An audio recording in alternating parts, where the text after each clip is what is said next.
Everyone, or should I say good evening na ba? So I would like to ask the particular section. This is only 3 sections that I would like to have some clarifications in this regard. So yeah. As per section 3, the right of, article 5, section 5. So Article 5 states that the student's bills of right. So the Section 5 states that the right of the student on freedom of expression. Mr. Chair, I would like to ask someone else from you, from the student leaders. Can you please define what is the freedom of expression? Hello, good afternoon again. Should I say good evening po? So, for me, siguro for me na lang, no, for my personal point of view.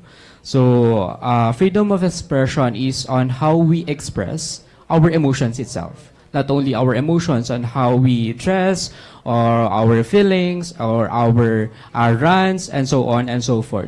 So, sa freedom of expression, hindi lamang siya physically na pwede natin i-express, especially sa university natin. So, actually, upon the discussion with the Executive Assembly, is ito rin yung part ng ating Bill of Rights, kung saan nag-raise din sila ng mga questions sila. So, actually, sa tanong nila is paano nila ma-express yung freedom of expressions nila kung may university policies tayo. Like yung CIC, kailangan pa bang ipa-approve sa kanila yung mga postings nila, and so on and so forth. So, freedom of expression is on how we deliver our expression, our stand in a specific decision or in a specific situation.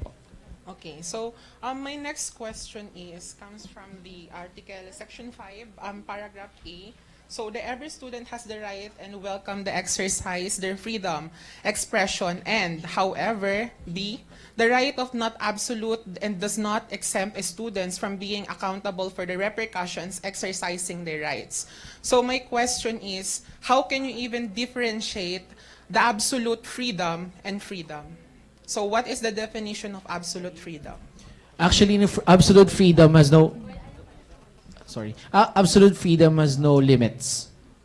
Has no Limitless. limits. Has no limits. Absolute freedom is Yes. limitless. Absolute freedom has no limits. Meaning, there are no policies...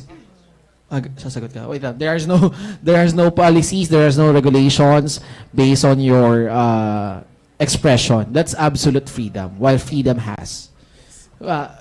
May additional daw si Mary. And also, to add lang din, we are only following the Constitution, but we are also following the student handbook, which means that aside from this Constitution, the handbook po kasi mas generalized siya and specific when it comes to, sorry if I'm not terming it right, but I hope that you understand the thought Yes. po. So, as per the 2019 amended University of the Student Constitution, you included there that the rights of the student or the freedom has been bounded by the handbook of the university. So, may I know in which part of this article that we can refer, since you removed the handbook here in the proposed constitution, in which part that we can entail or refer the freedom of the people, or that we can refer with? So, basically, Mr. Chair, I would like to know in which part of what jurisdiction that we can follow if we definitely know that, we are intervening this kind of freedom, we are abridging the absolute freedom. Yes, actually, no, as stipulated a while ago by Miss Alex and Mr. Hill po, that we must have a provisions regarding this and attach the annex for the annex, no, the resolutions or the university guidelines from the Office of the Vice President for Student Services and Community Development. So yes, we'll take into consideration about that. Duly noted po. Sasagot pa? And so as far as I remember po, revising this part of section, every student has the right and is welcome to exercise their freedom of expression. Yung section 5B is kinuha directly from the student handbook. So yun po. But Mr. Chair, I would like to emphasize that it could be detrimental on your end if you can remove this part or the handbook, because that would be the basis of the like for example of the students, if they are intervening their rights, or like for example if they are absolute or going beyond to the line of what we call absolute freedom. So I appreciate Mr. Chair, that they are taking into consideration for adding that handbook again.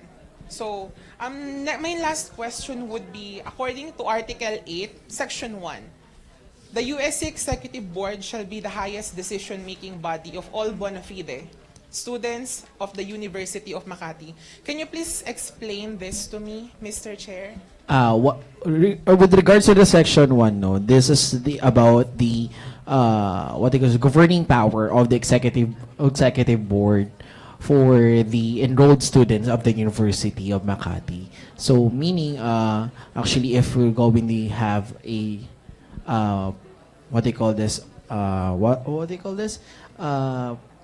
kapag may program po kami implement, we can invite them to this one. So meaning straight to the point naman yung Section 1 eh. As a decision-making body lang naman eh. As the president, the student regent, kung ano po yung isa-suggest niya sa Board of Regents, that will be implemented. Meaning, that's the decision. That clearly stated na yun nga, kung ano yung desisyon ng ng executive board will be will be the decision then for all the students. So this is my question, Mr. Chair. I would like to clarify if the student council is, if the campus coordinating council is under to the University of the Student Council. Actually, yes. They were created by a 2019 amended constitution. Okay. But I would like to take this into consideration as an eye-opener, because that is kind of bureaucratic design of power. So we are here to decentralize power. Yes. So we are not centralizing power. Yes. So can we suggest, Mr. Chair, that if you can take that into consideration, that the campus coordinating council or the local orgs has their own has their own power to govern. Yes, and actually, separate from the University of the Student Council. Actually, on our proposed constitution, no, under the Article 16, Constitutional Council and Executive Assembly, Section 2, Constitutional Councils maintain their autonomy by the virtue of their respective roles and responsibilities, notwithstanding their governance by the University Student Council. So may add din po daw si Miss Ira. Sure. Ayan, so thank you so much.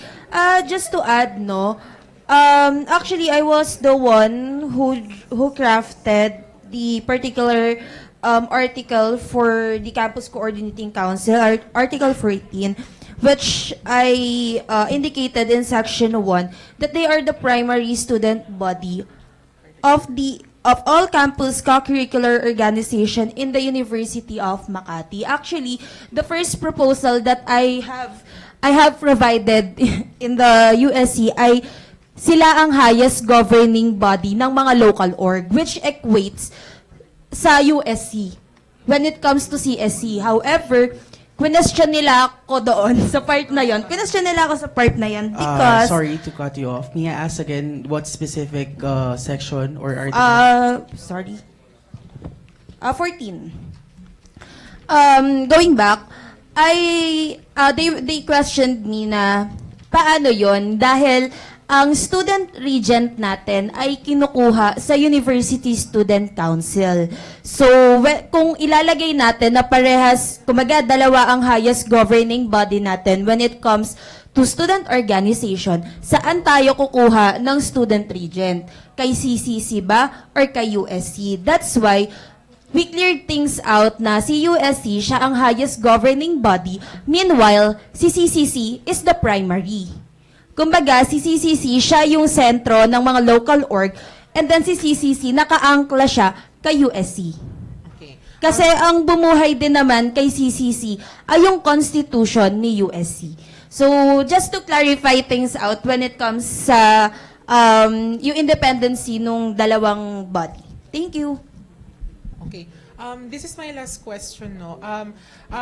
That doesn't mean that the chairperson of the student council doesn't have any autonomy to seize or to hinder the projects of the local organizations? Yes or no? That's my last question. I don't need an explanation na po. Just to save time. Yes, actually. They doesn't have. Ay, They it does don't have. Meron They po. does have. Asan yung autonomy? May power to veto. Actually, may power to veto the USC president. But with a specific certain grounds. Yes, actually. Thank you. That's all, Miss Anne. Thank you.